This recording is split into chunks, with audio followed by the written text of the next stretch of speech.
과연 이번 회담에서 북한의 구체적인 비핵화 조치와 미국의 상응 조치가 함께 담기는 하노이 선언이 나올 수 있을지 주목되는데요. 청와대가 종전선언 가능성이 있다라고 언급을 해서 그 배경과 의미에 대해서도 궁금해지는 점이 있습니다. 이런 가운데 도널드 트럼프 미국 대통령은 오늘 전용기 편으로 베트남에 도착을 하고 또 김정은 위원장을 태운 열차도 60시간 동안 중국 대륙을 관통해서 오늘 아침에 베트남에 입성을 하게 된다고 하죠. 중국 현지의 이국봉 상해교통대 교수와 이야기 나눠보겠습니다. 자, 교수님 안녕하십니까? 네, 안녕하세요. 네. 김정은 위원장이 평양을 출발해서 중국을 관통해 오늘 아침에 이제 베트남에 도착할 예정인데 먼저 중국 현지에서는 이번 회담을 바라보는 분위기가 어떻습니까? 글쎄 일단은 중국의 입장에서는 이제 우리 주변국인 또 한반도가 평화적으로 한반도 평화라든지 비핵화 문제가 순조롭게 이루어지는 것이 결국은 중국의 굴기라는 관점에서 봐도 굉장히 중요한 환경적 요인이라고 보거든요. 그래서 굉장히 긍정적으로 또 잘 되기를 그렇게 바라보고 있는 것으로 알고 있습니다. 예. 김 위원장이 비행기가 아니라 열차를 타고 가는 부분에 대해서는 여러 해석들이 나옵니다만은 중국 현지에서는 어떤 분석이 나오고 있습니까? 글쎄 일단은 아무래도 북한 최고 지도자의 안보 동선 문제에서 있어서 1차 때는 비행기를 한 번 했기 때문에요. 다른 것으로 하는 데 있어서 다른 것으로 한다고 볼 수도 있는데 사실 중국을 관통한다는 점에서 볼 때 가장 안전하고 보호받을 수 있다. 사실 중국을 굉장히 신뢰하고 있다는 것을 또 보여주는 것이라고 할 수 있고요. 그다음에 이제 금강산 관광이 재개된다는 만약에 그런 가정을 한다고 본다면 사실 이번에 열차 여행 자체가 하나의 어떻게 보면 향후 그런 어떤 여행 코스가 될 수도 있는 그런 계기가 될 수도 있다. 그리고 사실 또 하나 이제 한 가지 더 덧붙인다면은 사실 이제 24일 평양 출발해서부터 하노이까지 총 4,500km를 60시간 가운데 40시간을 그러니까 미국 트럼프 대통령을 북한 김정은 위원장이 만나기 위해서 40시간을 중국의 지역을 관통하면서 가고 있는 거거든요. 그렇죠. 그러니까 사실상 어떻게 보면 미국 대통령을 만나면서도 마음속에 3분의 2 정도 시간은 또 중국을 생각하고 있는 게 아닌가 그런 인상도 사실 동시에 받고 있습니다. 그렇군요. 국내에서는 이 탁현민 전 청와대 행정관이 내놓은 분석이 관심을 모았습니다. 그러니까 열차 이동은 의전팀의 탁월한 판단과 선택이었다. 열차 이동만으로 충분하게 화제를 만들었고 역사에서의 어떤 사열이라든지 또 북에서 베트남까지 열차 이동의 역사적 의미 이런 충분한 스토리를 만들어냈다. 이런 평가를 했더라고요. 예, 제가 생각할 때는요. 사실 그보다도 더 북한의 입장에서는 사실 전략적 판단하고 있는 게 아닌가 이런 생각을 하거든요. 전략적 판단. 그러니까 전략적 판단이요. 그러니까 북중 간에 더 공고한 신뢰관계를 구축하면서 그걸 바탕으로 미국과 회담에 나서겠다. 그래서 사실은 결과적으로 어떻게 보면 이 열차 타고 이동한다는 것이 중국의 입장에서 보면 1대1로를 연상하게 하거든요. 그런데 외국의 정상인 김정은 위원장이 몸소 그것을 보여주고 있는 거예요. 평양에서부터 중국 내륙을 지나가지고 베트남까지. 그런 것들을 몸소 보여주고 있다는 측면에서 북한이 전략적으로 좀 접근하고 있는 측면이 있는 것 같고 또 하나는 사실은 또 중국과 베트남이 국경을 맞대고 있기 때문에 사실 거꾸로 부분들도 없을 수가 없는데 그런 부분에서도 북한이 또 가교 역할도 하고 있는 측면도 있다. 그렇게 좀 보여집니다. 알겠습니다. 이 시간에 이제 많은 전문가들하고 그동안 인터뷰를 해왔습니다만은 공통된 의견은 이번에 단박에 모든 것이 해결되지는 않을 것이다라는 것이었습니다. 그럼 이번에는 어디까지가 진행되면 회담이 성공한 거다. 회담의 성공을 가르는 기준은 무엇이라고 보세요? 글쎄 아마 모든 분들이 다 공통적으로 이번 회담이 성공적으로 잘 진행될 수 있기를 그래서 실질적인 비핵화 조치가 나올 수 있기를 기대할 텐데요. 그렇죠. 제가 보는 관점에서 지금 이 상황까지 이르렀다면 그러니까 비핵화를 하겠다고 모두가 지금 공언하고 같이 이제 머리를 맞대고 있는 상황이라면 사실 중국에서는 이제 판파이라고 해서 이제 카드 게임에서 예를 들면 모든 패를 열어 보이는 거거든요. 그러니까 이제 손에 든 패를 모두 좀 내보이면서 최후에 우리가 한번 결판을 보기 위해서 머리를 맞대고 얘기를 해보고 그렇게 해야 되는데 아직 그런 점에서 정치적 신뢰가 좀 부족하지 않은가. 그래서 그런 점에서 볼 땐 쉽지가 좀 않아 보이고 그런 관점에서 빅딜이라고 볼 수 있는 과정은 그 핵심 포인트는 역시 그 핵 리스트죠. 핵 리스트. 핵 물질, 핵탄두. 왜냐하면 그런 부분에 대해서 어차피 그걸 얘기한다고 해서 한 번에 다 모든 걸 해결할 수는 없고 단계적으로 접근할 수밖에 없는데 예. 그런 부분이 전혀 제시가 되지 않은 상황에서는 아무래도 비핵화에 대한 어떻게 보면 진정성이라든지 이런 부분에서 근본적으로 조금 의구심을 가질 수밖에 없다. 왜냐하면 영변시설, 예를 들면 이번에 영변 핵시설 얘기가 나오는데 그렇죠. 그거 하나가 이코르 곧 비핵화가 아니거든요. 그렇습니다. 그건 조치 중에 하나지. 그렇죠. 그렇기 때문에 최소한 외부에 있는 사람들이 봤을 때 전체적인 그림을 보면서 우리가 같이 이거 했으니까 이거야. 행동 대 행동. 이렇게 가는 데 있어서 핵 리스트라는 것은 굉장히 중요한 어떻게 보면 빅딜의 조건이 될 수 있겠다. 말씀드릴 수 있을 것 같습니다. 사실 얼마 전에 박규락 교수하고 인터뷰를 했는데 이런 얘기를 하시더라고요. 영변 핵시설 폐기 정도 수준에 그치는 거는 그러니까 밥솥에 비유를 하셨는데 이미 밥을 다 해놓고 빈손만 폐기하면 뭘 하느냐. 즉 핵무기 지금 말씀하신 핵탄두 핵물질 다 만들어 놓고 그 만든 시설 폐기하는 게 무슨 의미가 있느냐 이런 얘기를 했거든요. 예. 같은 의견이십니다. 그 핵 전문가라고 이제 손꼽히는 해커 박사 같은 경우에도 사실은 네. 이런 얘기를 했거든요.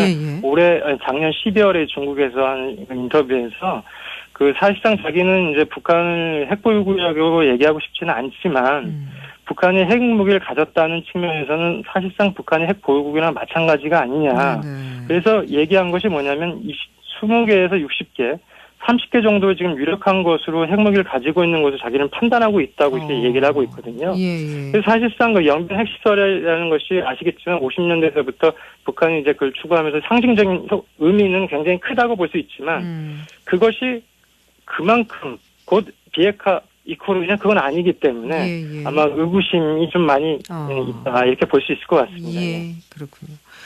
그리고 청와대가 2차 북미 정상회담에서 종전선언 가능성이 있다라고 어제 언급을 했습니다. 종전선언은 남북 미중 간에 해야 됐던 것으로 알고 있었는데 북미 이자 간의 서명만 하면 가능한 건가요?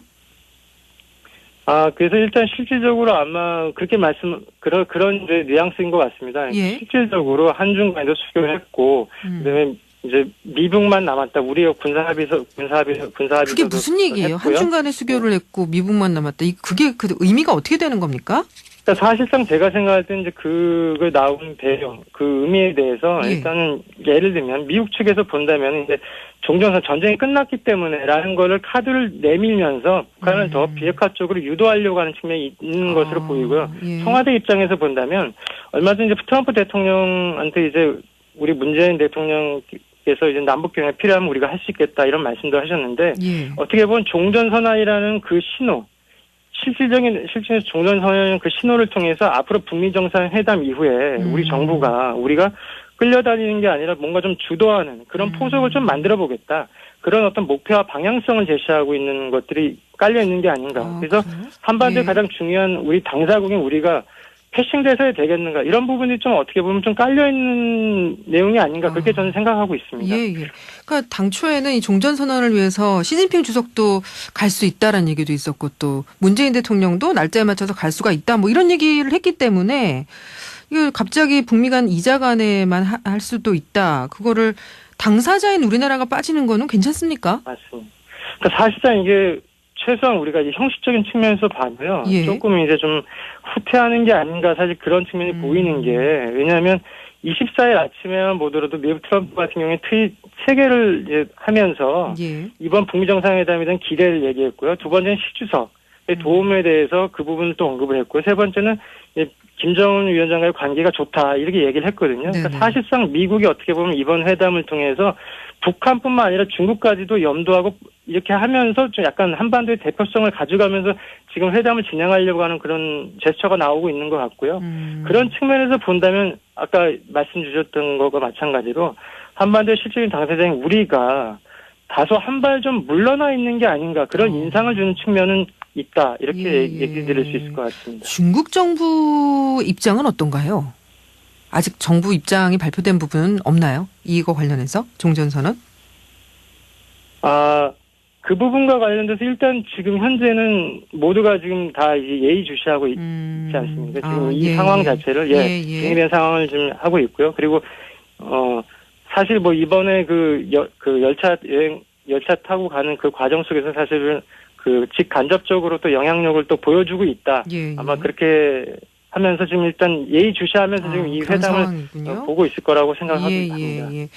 아까 말씀하셨듯이 문재인 대통령이 어제 이제 수석 보좌관 회의에서 신한반도 체제를 선언했거든요. 한반도 운명의 주인은 한국이다. 북한이 개방되면 한국이 주도적으로 경협을 이끌어가야 한다라는 점 강조했는데 북한 개방과 경협 부분에 대해서는 중국 경제계에서도 기대감이 있을 것 같은데 어떻습니까? 네, 그 부분은 일단 큰 관점에서 봤을 때 중국이 지금 이제 굴기라는 과정에서 주변 국가의 관계라든지 특히나 이제 한반도 관계에서 이제 어떤 특별한 어떤 동난이라는 이런 문제가 변수가 발생하지 않는 상태, 평화적인 상태가 굉장히 그 중국이 굴기하는 과정에서 굉장히 중요한 환경적 요인이라고 보고 또 하나는 북한과 같이 이제 동북 삼성이랑 바로 연결돼 있잖아요. 네. 그러다 보니까 자연스럽게 여기 관계가 이 북한이 자연스럽게 평화적인 분위기로 경제협력 발전 분위기로 이렇게 나아온다면 자연스럽게 동북 삼성과도 자연스럽게 연결이 되면서 이게 1대1로 중국의 1대1로 큰 그림하고도 연결되는 그런 측면에서 좀 다각적으로 크게 좀 보고 있다 이렇게 말씀드릴 수 있을 것 같습니다. 예. 이번 회담 이후도 좀 전망을 했으면 합니다. 트럼프 대통령 또다시 서두르지 않겠다라고 발언을 했고 폼페이오 장관은 성과가 기대치에 미치지 못할 가능성을 배제하지 않았는데 3차 정상회담 열리게 될까요? 어떻게 전망하세요? 그러니까 사실은 이제 작년 이제 그 1차 회담 전에는 사실 포함해가지고 많은 얘기들이 사전에 있었는데요. 네네. 사실 이번에는 기대치를 그만큼 낮추면서 어떻게 보면 거꾸로 의외의 성과를 기대하고 있는 게 아닌가 그런 생각도 들기도 하고요. 근데 중요한 건 뭐냐면 비핵화 조치에 상응하는 조치를 북한에서 계속 이제 얘기하고 있을 텐데 중요한 거는 이제 비핵화라는 거죠. 그러니까 제재하고 관련된 그 부분 말고 이제 미국 입장에 더 줄 건 없다.